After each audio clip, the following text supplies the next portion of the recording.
Et tout de suite avec l'invité du grand journal Média Morning qui est avec nous, Anas Bahar. Rebonjour Sana. La Ligue des champions de football reprend ses droits à partir de ce soir avec une nouvelle formule. Exit la phase de groupe classique, place désormais à une ligue de 36 équipes et 2 rencontres supplémentaires pour chaque club. Le début du nouvel ère pour la coupe aux grandes oreilles qui a réussi à calmer quelque peu les inquiétudes des sceptiques et même attirer encore plus l'attention des amateurs conquis. Et pour en parler, on retrouve bien évidemment Shamseddine Belgassem en direct depuis Paris pour nous parler de cette nouvelle édition. Bonjour Shamseddine. Bonjour Anas, bonjour à tous. On va commencer de parler de cette nouvelle formule, nouvelle édition de la Ligue des Champions.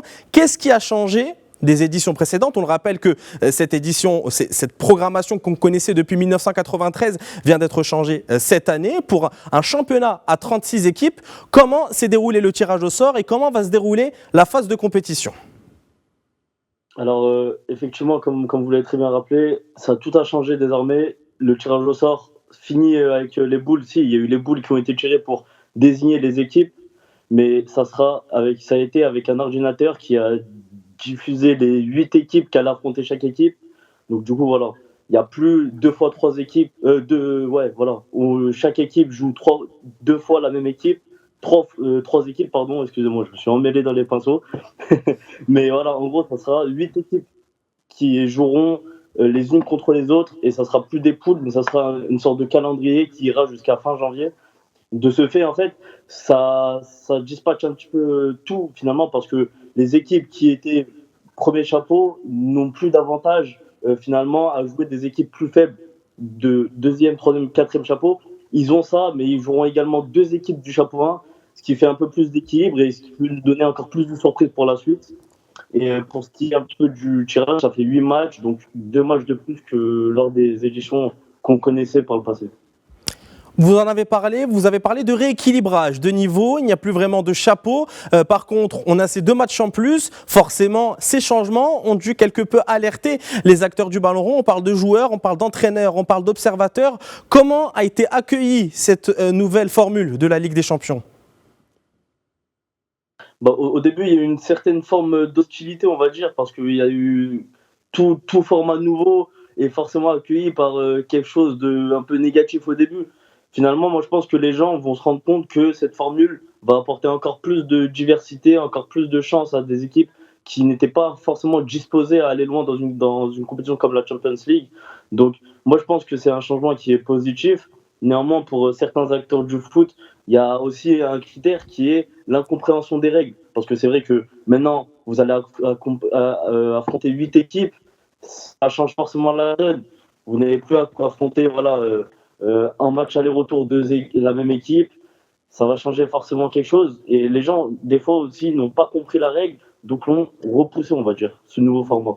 Moi, je pense que quand les gens l'auront compris, l'auront assimilé, je pense qu'il n'y a pas de raison que ça fonctionne bien. Et l'UEFA est généralement intelligent dans ce genre de changement. Ils ne font pas un changement pour changer, ils font quelque chose pour améliorer le sport et pour donner encore plus de spectacle aux spectateurs. Donc je pense que tout le monde va bien l'accueillir, même si au début c'est un peu compliqué. Et justement, vous l'avez dit, cette édition qui commencera dès ce soir avec une équipe qui est quand même tenante du titre, même l'équipe la plus titrée de l'histoire de cette compétition. Ça fait 15 Ligues des Champions pour le Real Madrid, avec la dernière remportée le printemps dernier. Comment vous voyez l'entrée en lice du Real Madrid quand on sait qu'il y a un début de saison compliqué, l'arrivée de Kylian Mbappé, une accumulation de blessures, quelques retours qui ont été annoncés il y a quelques heures du côté du Real. Mais comment vous voyez cette arrivée du Real Madrid dans cette nouvelle édition ? Alors moi, j'ai coutume de ne pas douter du Real Madrid parce que c'est le meilleur club du monde selon moi et c'est une formation, un club qui est tellement solide que peu importe la crise, peu importe on va dire les secousses qu'il peut y avoir par moment, ça se relèvera toujours. Donc certes, c'est un début de saison qui est assez compliqué. Kylian Mbappé a du mal un peu à s'intégrer pour tout un tas de raisons, même si bon, d'un point de vue comptable, c'est plus que correct pour un joueur de sa trempe. Mais c'est autour de cette articulation en attaque avec Vinicius, Rodrigo aussi est implanté. Là, Bellingham est blessé, mais quand il reviendra, il faudra aussi trouver un système pour mettre tout le monde satisfait finalement. Et oui, pour le moment, c'est un peu compliqué, mais je me fais pas de soucis pour le Real Madrid.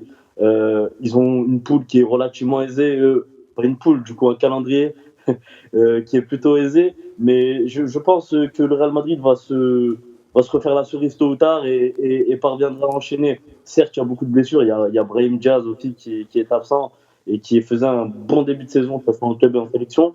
Mais non, je pense que le Real Madrid, d'ici janvier, ça conviendra à la fin de la phase de championnat de cette Ligue des Champions.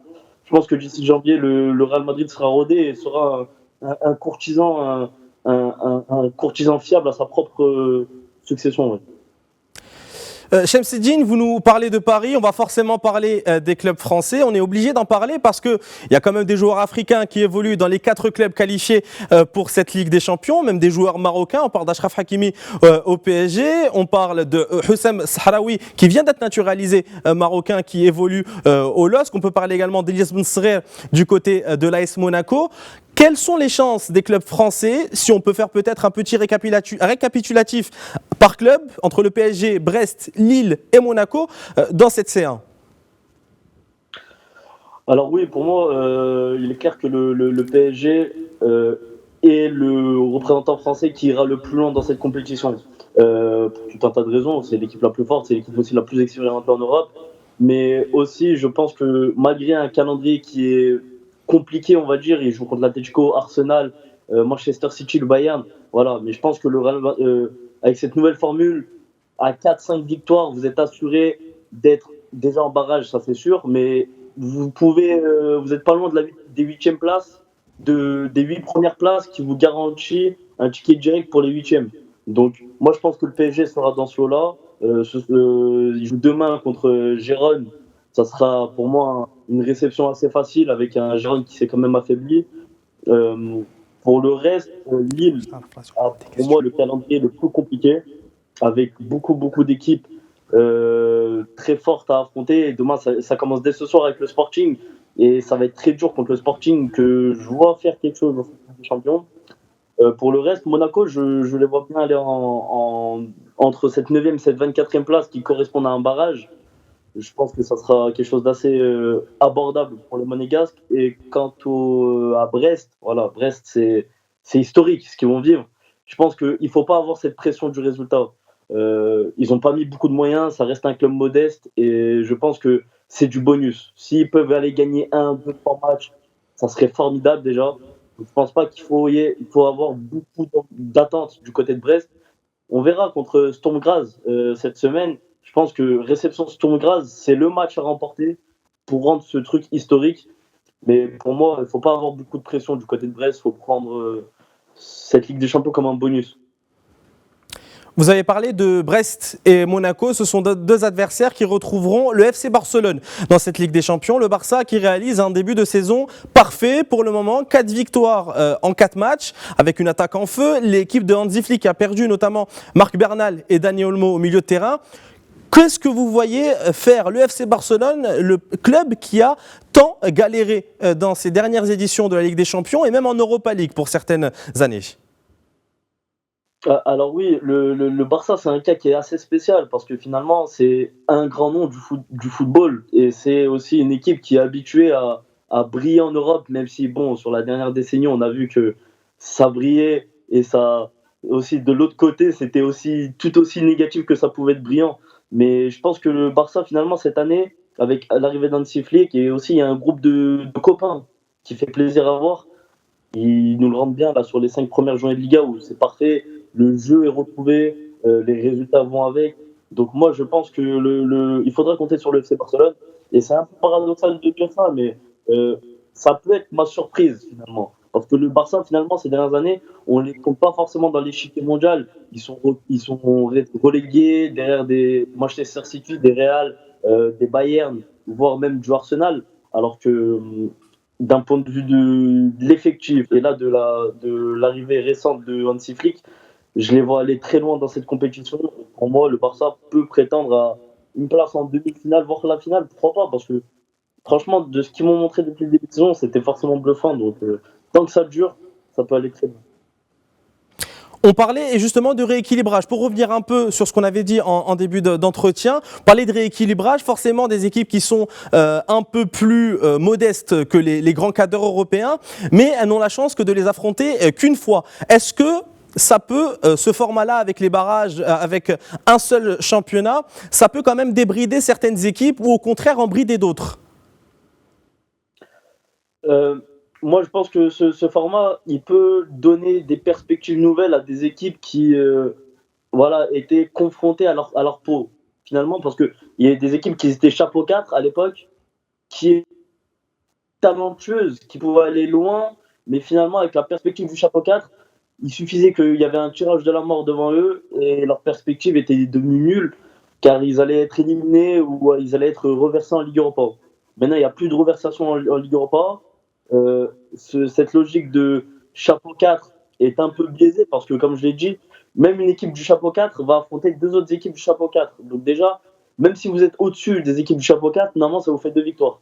Je pense par exemple à Aston Villa qui n'a pas de référence européenne mais qui la saison dernière a fait une saison exceptionnelle. Et moi je pense que Aston Villa par exemple cette année peut être une équipe qui n'ira pas chercher les 8 premières places au championnat, mais qui peut être très bien placée dans les barrages. Et sur un tirage, aller jouer contre Aston Villa, ça peut être très compliqué, car c'est un effectif talentueux, ça aller jouer en Angleterre, c'est toujours spécial.